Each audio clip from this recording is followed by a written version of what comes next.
यानंतर कोरोनाच्या कालखंडामध्ये ज्या व्यक्तिमत्वानं देवदूत म्हणून काम केलं आणि महाराष्ट्राच्या जनता जनार्दनानं ज्यांना आशीर्वाद दिला ते माजी आरोग्यमंत्री राजेशजी टोपे साहेब बोलतायत। खरं तर आज आपल्या सर्व उपस्थितांचं निष्ठावान असलेल्या कार्यकर्त्यांचं, नेत्यांचं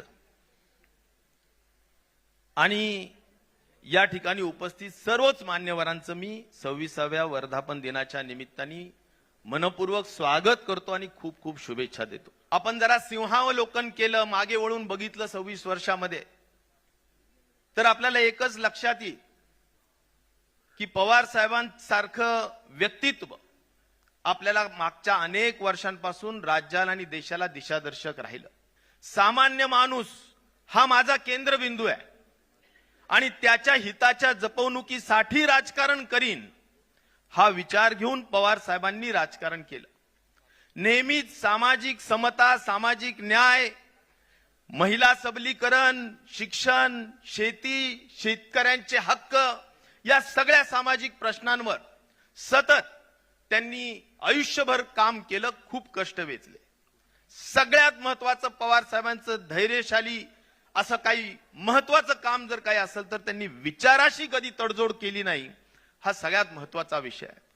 आणि त्यामुळं आज विचाराशी तडजोड करायची नाही। वादळ येतील, वारा येईल, आणखी काही संकट येतील, पण त्याला धीरोदात्त म्हणून उभा राहायचं आणि त्याला सामोरं जायचं, हेच त्यांच्या व्यक्तित्वातून खऱ्या अर्थाने आपण शिकलं पाहिजे।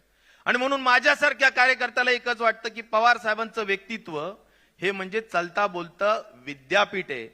त्यांच्या व्यक्तित्वापासून, त्यांच्या जीवनापासून खूप शिकण्यासारखं आहे। आज मला ज्यावेळी तरुणांवर तर एवढा प्रचंड विश्वास आहे साहेबांचं वय 85-84 हे तरुणांना अधिक प्रेरणादायी आहे मी असं म्हणेल। ज्या वेळी लोक पक्ष सोडत होते, आमच्यासारख्या लोकांनाही सातत्याने पवार साहेबांना जालन्यात आल्यानंतर सुद्धा मी विचारलं, साहेब कसं व्हायचंय, यांच्यावर प्रचंडच आपण मोठं केलंय, काम केलंय। जाऊ दे, कुणाला काय जायचं तर जाऊ दे, मला विश्वास आहे राज्याच्या तरुणांवर ही तरुण पिढी पुन्हा आपण उभा करू आणि पुन्हा महाराष्ट्र उभा करू, हे सांगणारे आदरणीय पवार साहेब। आणि मला या ठिकाणी सांगितलं पाहिजे की कुठल्याही परिस्थितीत समाजाप्रती किती बांधिलकी असावी।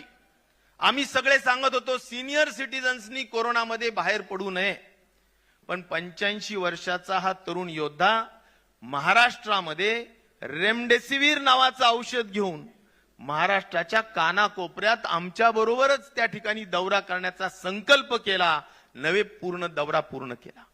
हा आधार देण्याचं काम आदरणीय पवार साहेबांनी केलं। सगळं मार्गदर्शन पवार साहेबांचं असतं, प्रेरणा पवार साहेबांची असती, बळ पवार साहेबांचं असतं। त्यामुळेच राजेश भैयांसारखे सुद्धा कार्यकर्ते चांगलं काम करू शकतात। त्याचं सर्व जर श्रेय मी कुणाला देऊ शकत असेल तर ते आदरणीय पवार साहेबांना देईल।